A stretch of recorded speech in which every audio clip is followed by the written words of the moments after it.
Well, how are you doing today? I'm doing very well. How are you? Pretty good. Yep, we're doing good. I'm Maggie, and I'm Thomas. we're from The Walking Dead News. Pleasure to meet you. Same, likewise. How's the weather there today? Rainy. It's very rainy.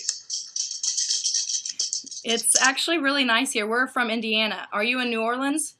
Yeah, I'm in New Orleans right now. A rainstorm came through last night and is just doing its thing right now. So. Oh, we're supposed to be getting another ice storm. We had one the other day. Yeah, I saw that on the interview. That's crazy. Yes. We haven't seen any ice. We've barely seen cold weather here. Like, I don't know what I would do if I saw cold weather right now. Well, we're kind of used to it here.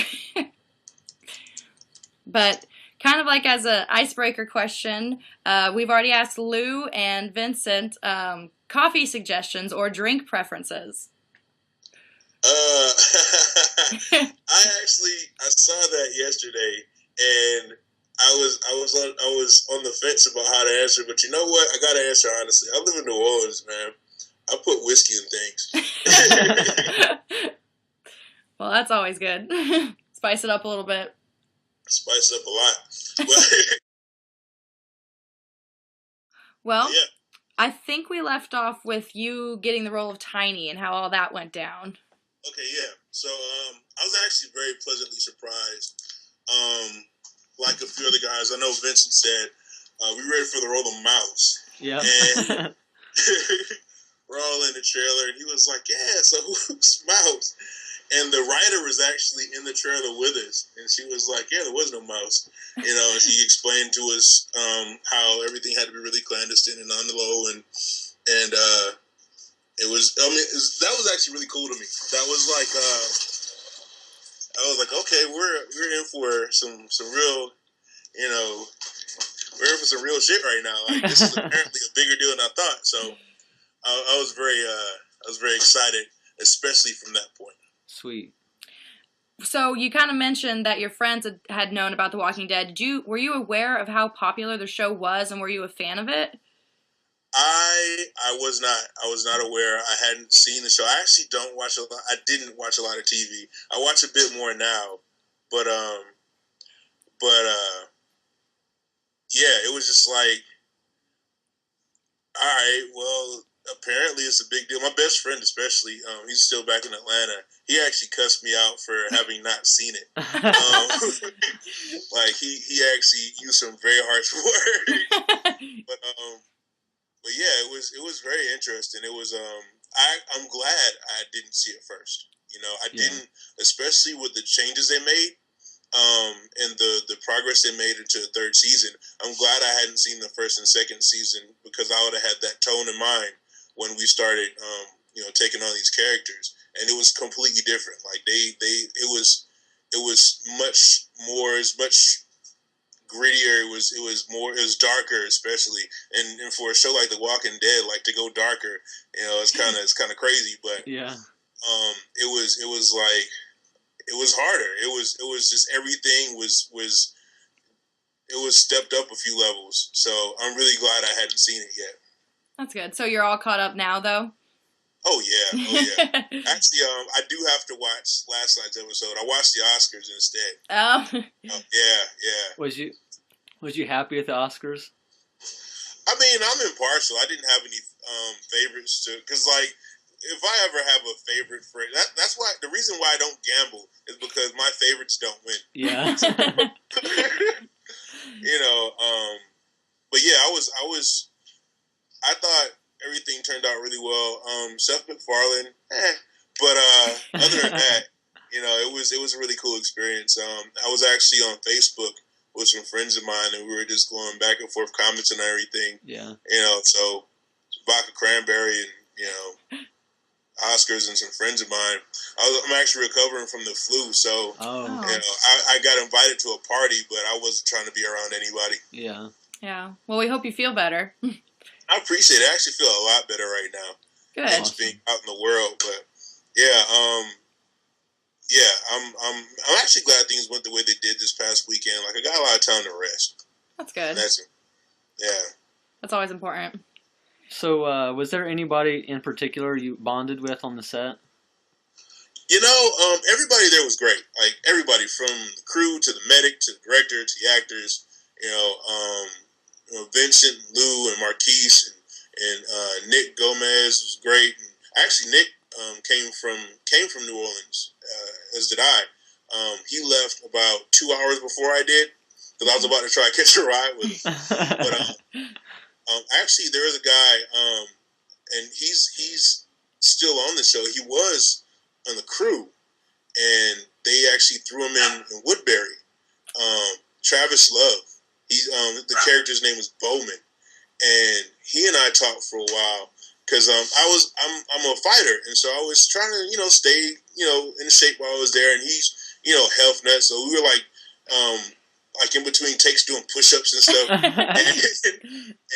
was telling me how that's what he wanted to do, and lo and behold, like the next episode after ours, he's in Woodbury. I'm looking like, wait a minute.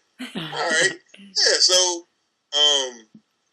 fast forward to the mid-season finale, like after the mid-season finale, I'm at this bar in Atlanta called Diesel, and we were talking about it, and one of the other guys that was on crew, he worked props, and so the prop master was like, yeah, I have Travis's information. If you want, I can, pass yours along to him. So I get a phone call from him, and he's in New York now. I'm actually moving to New York, so Wow. yeah, things are going really cool with that. And I didn't know that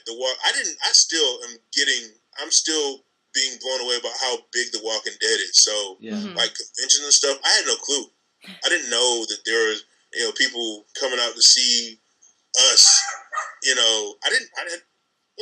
I'm still blown away about it. Yeah. And so I'm telling him about it. And he's like, really? People are coming out for, like, to start doing it, man. And so he's telling me a little bit more about his character. I can't say anything, but, like, I'm really excited for that guy. Yeah. So, yeah. Well, that's cool. That sounds awesome. Look out, Bowman. Bowman? Yeah, he actually when they shot Axel, when the governor shot Axel, and they wheeled in, I believe he was driving. He was in the car with the governor. Oh, okay. Yeah, he's the one that Daryl took the crossbow back from. Oh, okay. Yeah, There you go. I was excited about that. So yeah, That's good. It's always fun to hear about the relationships you make on set. absolutely. Like those are some great people, man. That was just a good experience, and just give me a second. I got a little lady asking for attention. Ugh, sorry. It's okay. Aww. What's her name? Her name is Blanche. Blanche? Blanche Devereaux. Do you like the Golden Girls? I love the Golden Girls, but she picked that name. Oh, okay. Yeah, she was a rescue, and they called her Bella, and so I'm sitting there with her, and I'm just like, she wasn't responding to Bella at all, Yeah. and I'm like, well, what's your name? And I started calling out names, and I was playing around like Blanche Devereaux, and she walked right over. I was like, well, there you go. Well, I'm a guy walking around Blanche Devereaux now. Well, hey, Blanche is a hilarious character. You can't go wrong with that. Oh man, she's living up to every minute of it. But, I love it. I'm a huge dog lover, and I also love the Golden Girls, so that's precious. Yeah. Yeah. So when you were, I know they're really secretive on The Walking Dead about letting things get out, but when you were cast, did you realize that you weren't going to make it that long? Did they tell you up front, or did you? Nope. They said between 2 and 8 episodes, and so me and my agent were just like, come on, 8, at least 4. Come on, 8, at least 4. And I got there, and I read it, and it was like, all right, that makes sense, but fuck. But yeah, I mean, as far as, the storyline, it makes sense, and it drove it along, and I like to say that I'm this season's Otis, but, it was still a great experience. Like, I wouldn't trade it in for anything, but, yeah, if I could have, maybe taken a bullet for somebody instead of, taking a crowbar to the head. Yeah. That was an intense scene. Whew. How was that to I film? I love filming that because like Nick was afraid he was gonna hurt me, and I'm just like, look, man, we got to make this look right. You know, go for it. Like if you're gonna, and the funny thing is like the walker that I was hitting with the hammer, he said the same thing to me. Like we got to make it look right, so just go for it. Don't worry about how it feels. I mean, we're of course not using real weapons, just foam and stuff, but you know, used well enough, you're gonna feel it. Yeah. I'm like, we're all just like, look, we got to make this look as real as possible. Go for it. Do what you got to do. Don't worry about me until after we're done. And I'm very pleased with the way it looked. Like Nick put his game face on. You know, Nito, who was the walker, he was a trooper. And the funny thing is, I have a fear of being chased, like a real life fear of being chased. Yeah. So having Nito in front of me and the walker that scratched me behind me, I actually was freaking out a little bit. Like, yeah, like they didn't put the real noise that I made in when I was getting scratched. That's funny. Was you hoping that you'd turn into a walker?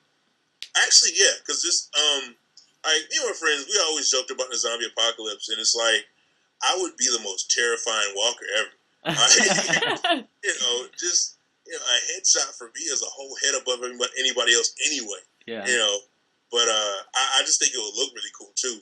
But I like what they did. Still, like they wouldn't let me keep the bust of the smashed in head. I tried to get it. I'm like, at least give me that. You're killing me. I can't come back. Just give me that. But it was really cool. Like they didn't even do a mold. They didn't do like a cast in my head. They just took pictures and sent it off. And a few days later, like, Theo, look at your head. It's like, God, that's creepy. That's creepy. Like, I embraced it eventually. I had to walk past it a couple times on set going to film. Just like, all right, let's do this. But yeah, I mean, it was overall a great experience.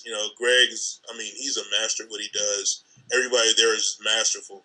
Like, just from start to finish, the whole process was amazing, and they made it as painless as possible. Aww. Well, that's good. We actually have a fan question for you. All right. King Cinematic would like to know, had you lived longer, do you think that Tiny would have stayed with Tomas and Andrew or gone with Axel and Oscar and Rick and the gang? Oh man, Tomas was a dick. I was gonna leave that dude's first chance I got. Yeah, I mean, that was something that was like in my mind when we first got the character breakdowns and like what we were doing. Like I knew that it was just because of the circumstances that Big Tiny was even associated with Tomas. It was more of Oscar and Axel and Big Tiny. They were just trying to make it through however long they were going to be doing what they were doing. Yeah. So, yeah. Definitely. Awesome. So, if you could have any celebrity become a walker, which celebrity would you choose? Any celebrity become a walker? A couple come to mind. So, I don't know why, but so I used to watch wrestling as a kid. There's this guy, Abdullah the Butcher. Yeah. Okay. I could have, because he's already got like the fork marks in the top of his head and all that. I could see him being a crazy looking walker. That'd be intense. Yeah, that would be wow. John Stamos. John Stamos.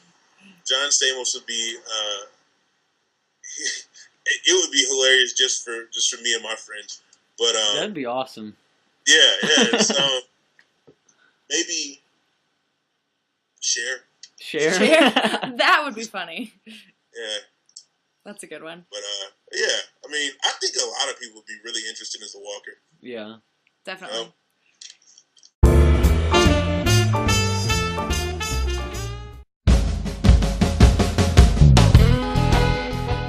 We actually have a fan question for you. All right. King Cinematic would like to know, had you lived longer, do you think that Tiny would have stayed with Tomas and Andrew or gone with Axel and Oscar and Rick and the gang? Oh man, Tomas was a dick. I was gonna leave that dude's first chance I got. Yeah, I mean, that was something that was like in my mind when we first got the character breakdowns and like what we were doing. Like I knew that it was just because of the circumstances that Big Tiny was even associated with Tomas. It was more Oscar and Axel and Big Tiny.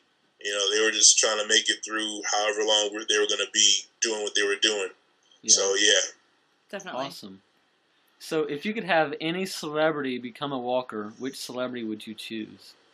any celebrity become a walker. A couple come to mind. So I don't know why, but there. So I used to watch wrestling as a kid. There's this guy Abdullah the Butcher. Yeah. Okay.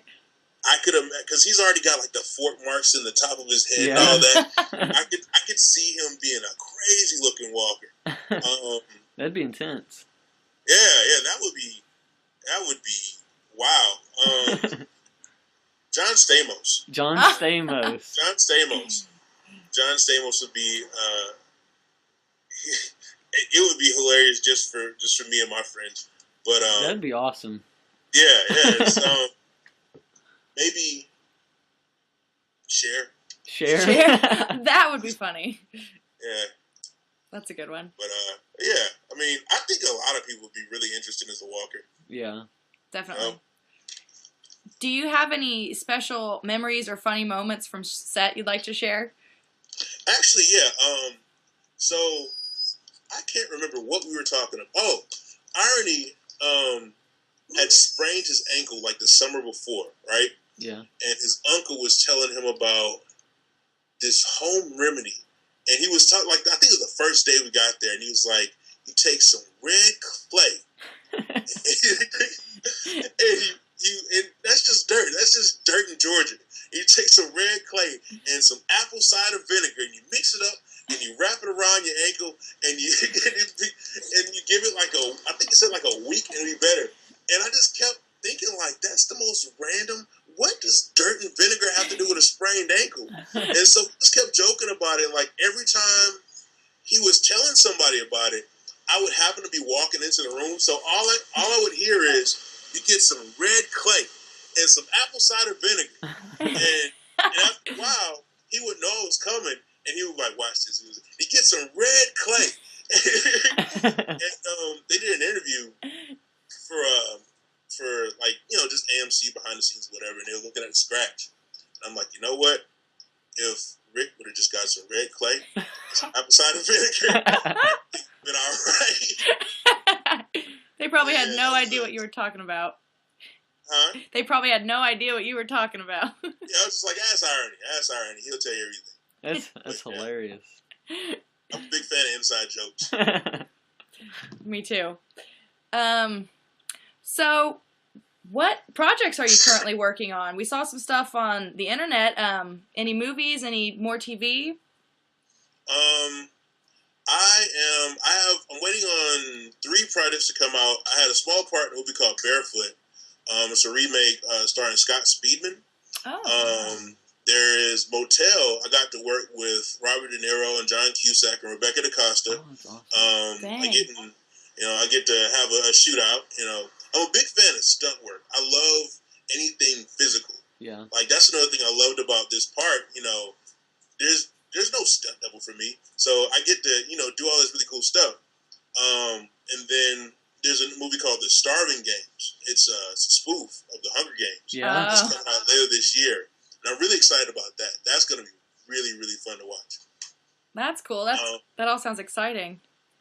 And I'm at this point. Like I said, I'm moving to New York. I'm going to train with the coach out there, and I'm looking for just expand my representation and all that stuff, so I can get more stuff. So at this point, I'm talking to all my friends who are who have any downtime or just in the middle of doing stuff. I'm like, look, you want to write something? Want to do a web series or something? Just stay busy, stay in the practice of doing what we do, and make something happen. Awesome. Very cool. That one with Robert De Niro sounds awesome. So I think that's going to be really fun. I think that's going to be a good one to watch too, because like when you see Robert De Niro in this one, it's kind of gaudy. It's kind of like, I love looking at it. It's yeah. Very cool. So, what inspired you to become an actor?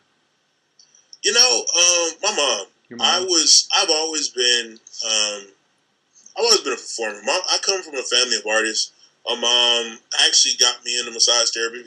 Massage therapy department. She got me into art. She's a visual artist. She makes jewelry. She does all kinds of stuff. She sold pantyhose when I was a kid. Like she does everything. And she always encouraged me when I was younger. I remember she had a job working for the Alliance Theater in Atlanta, and she got me in the youth acting program. Oh, okay. And so that was when it started. Like I really enjoyed that. And so she really pushed me. I think it's funny, like most parents are like, be a doctor or a lawyer. My mom's like, go do what you she saw early that was like I was good at it, and so she really pushed me. And when I got older, and 22, 23, I started performing with community theaters, and I was doing musicals and stuff like that. And that's what really re-sparked it. That was what rekindled everything. And I've not stopped since. Awesome. Very cool. So, I don't know if your mom will be the answer to this, but who's your biggest idol?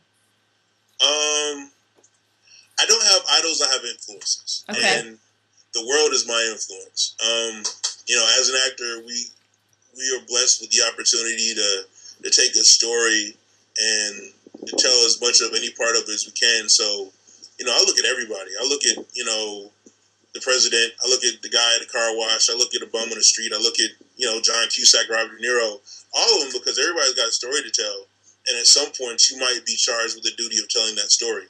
So I look at everybody in every walk of life, because you never know who's been where. There's so many stories about different actors who were homeless and all this kind of stuff, and didn't know how they were going to have the next meal, and next thing you know, they're winning an Oscar. So it's like, that's interesting in itself. Everything is a story everywhere to be told. That's a really good way to look at it. I like that. Thank you. Awesome. So, can you tell us a little about being ranked #1 as the ICMAC? So it's Sanshao is Chinese kickboxing. Okay. It's kicking, punching, and throwing. Okay. And it's an amateur title. I won it in 2011, November 2011.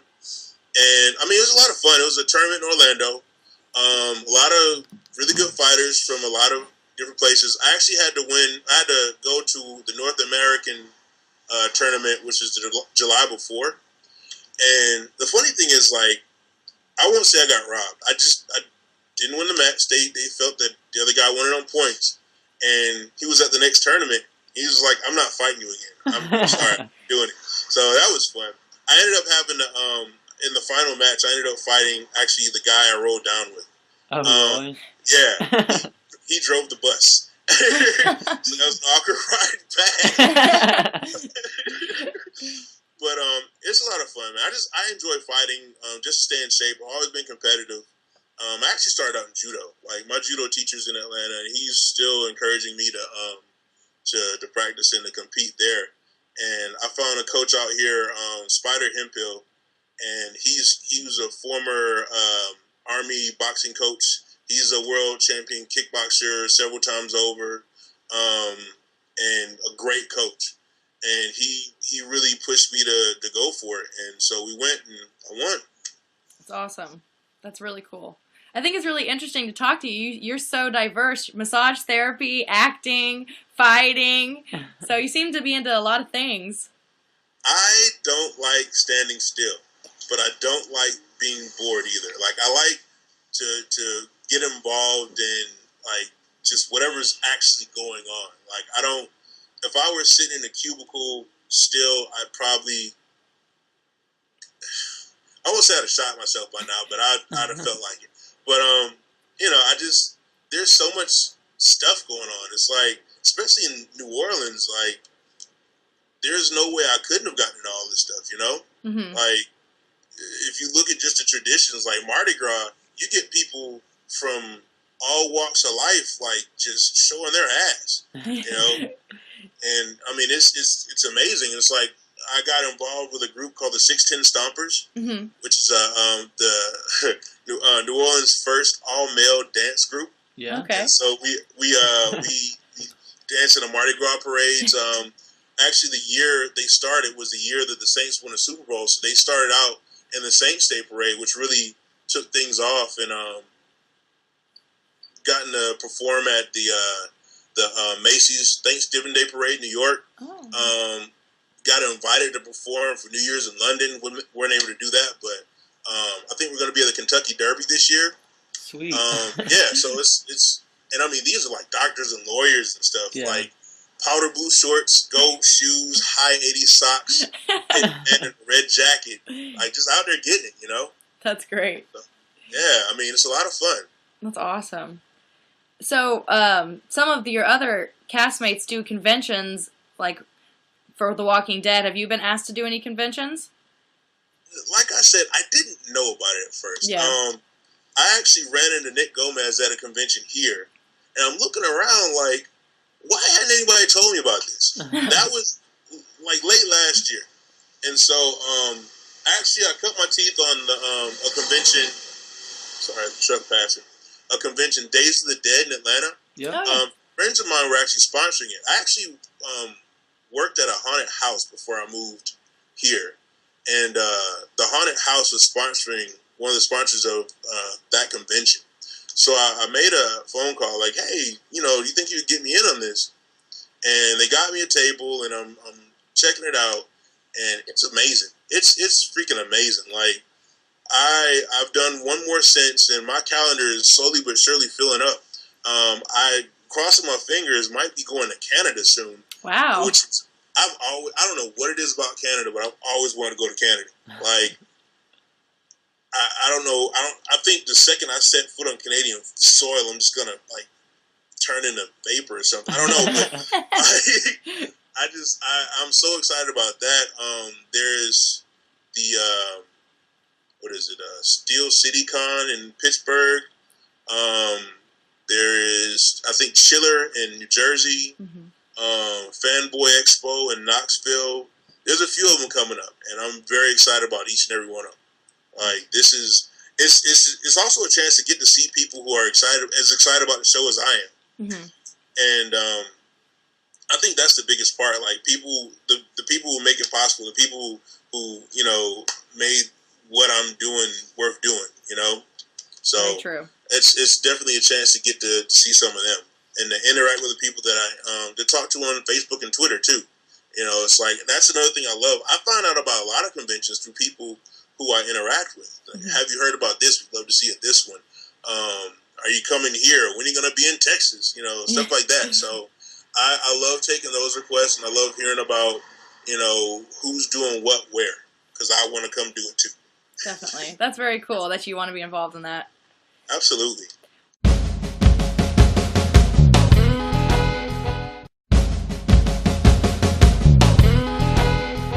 I'm guessing you're really excited to move to New York then, because that's a big.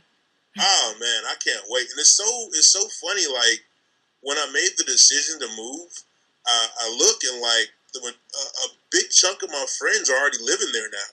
So like Travis, he's in New York now. I actually turned him on to the coach that I'm going to be going to. Like check him out. Maybe we'll be spending some time working out there. But yeah, like. I'm very excited. I want to spend some time in LA as well. I got some friends that moved out there and just, see everything and everybody. Like, life's short. Fuck it. Definitely. Definitely. Can I cuss on this? Yeah. Yeah. Oh, okay, all right, yeah. I know I'm late, but... No, you're fine. We do reviews after each episode on our website, and we warn everybody that there's cussing, so don't watch us if you don't like it. Awesome. So you should check those out sometime. But it fascinates me that you watched all our interviews. That's awesome. I love it. I like to look into things. It's like, yeah, it's awesome taking an interview, but you're like, would you like to see the interviews? Like, yeah, I like to see the interviews. I want to see what other people have to say. Like, I'm a fan as well as a participant. It's like this is awesome to me. Like this is all new to me anyway. Like interviews, really? A month ago, nobody was interviewing me. So yeah, like this is awesome, an awesome experience, and I want to take it all in. Very cool. Well, do you have anything else you want to share with us before we let you go? I'm going blank, but if anybody has anything to say or ask or whatever, you can find me at Theodus Crane. It's TheodusCrane at Twitter, TheodusCrane.com, and I have a Facebook fan page, Theodus Crane. Okay. Instagram, The House That Fun Built. Yes, Instagram. And just if you see me in the street, say hi. Okay. I love meeting people. Like until this is too much for me to deal with, bring it on. Okay, let's go. Awesome. And we hope to meet you in person, maybe at a convention someday soon.